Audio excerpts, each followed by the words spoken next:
Welcome back to Bitcoin Prague, Europe's biggest Bitcoin conference. I'm joined here this morning with Hermann, chairman of the organization Bitcoin Ekasi. So first of all, welcome to Prague, and tell me a little bit how you found it so far.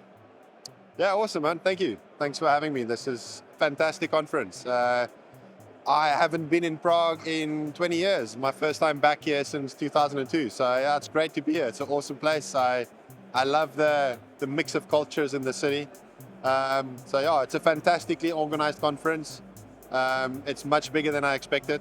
Yeah, I'm really impressed with the scale of it, and today's even busier than yesterday. Now that we've got everyone with all tickets here, it's got like a really buzzing atmosphere to it, and I'm sure you're getting lots of people interested in your company, hopefully, your organization. So let's start by talking a little bit about Bitcoin Ekasi. What is it that you're here to do? Why have you come to Bitcoin Prague?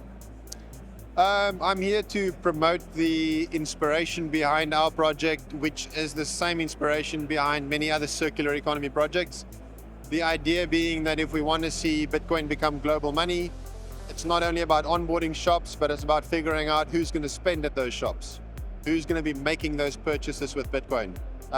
It's a slight change of narrative from hodl to spend. Yeah. But that's what's going to have to happen eventually if we want Bitcoin to be global money. And there are projects that are actively working to figure this out.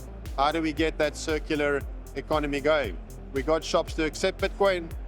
How do we get people to spend Bitcoin? And I'm here to talk about that, because there's lots of projects like this emerging organically around the world, and we want to try and connect those projects and figure out how have they solved this problem. Yeah. One thing I like about this conference is that when you go and buy food or drink outside, you can pay in Bitcoin. It's not a problem. So have you had any part in making that happen? Have you been talking to merchants? And then a follow-up question is, what's the reaction from shops, from merchants, when you go to them and explain, how the Bitcoin network works, and when you introduce them to the idea of accepting Bitcoin as payment? What kind of response do you get? You're referring to shops back where we come from? Yeah, all over. Yeah, wherever you operate. Okay, well, basically, the shop's reaction is, what problem does this solve? Like, if there isn't a problem that's being solved, then they're not interested. But Bitcoin happens to solve a very real problem. Like in lots of places in the less developed part of the world, the global south, access to banking is a big problem. And this is one of the problems that Bitcoin solves for the merchants that we onboard. And so they're not so much interested in how Bitcoin works. It's all about, I've got this problem, how can Bitcoin help me solve it? How many years have you been doing this? We started in August 2021. So it's coming up on 2 years now. Okay, so fair to say that you've operated mostly in a bear market, right? Which typically brings with it certain sentiment and emotions. So it'll be interesting to see how the responses do or do not change, in the coming years. Any thoughts on that? No, absolutely. Through the bear market, I think it's, the old saying is bear markets are for building. And that's really what we've been doing.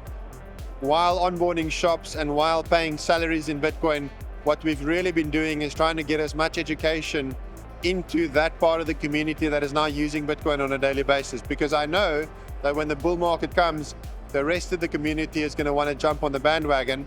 And then those people that have been using it for the last 2 years are going to have to be able to explain to people, this is what it is, this is how it works, this is what you do, don't think you're going to get rich overnight, etc., etc., etc. So it all comes back to education at the end of the day, and that's really what we are trying to do behind the onboarding of shops, behind the spending at those shops.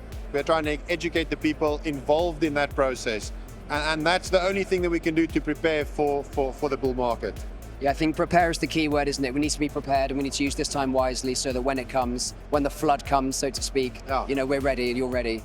Thanks so much for talking, Hermann. Have you got anything else you want to share with the audience about Bitcoin Ekasi or anything about the conference here? What would you say to people considering coming back next year to Bitcoin Prague, for example? I would say this is a fantastically well-organized conference. And the one thing I would add is that, considering the size of the conference, because it's a lot bigger than what I expected, generally what I find with bigger conferences is there's less signal. And here there's a very, very strong signal of the right message being brought across. There's not so much hype you know, at some of the bigger conferences, you get a lot of hype, and it's the smaller conference that generally carry a strong signal. But for a big conference, the signal here is absolutely incredible, and I'm so stoked to be a part of it. It's fantastic. Amazing. Well, thanks so much. Organizers. Yeah, I'd agree with that. Yeah, I think you've summed it up really well there. They've got the balance just right, haven't they? Absolutely. Yeah. Okay. Well, thanks so much for your time. Thank you. Cheers. Thank you. Cheers.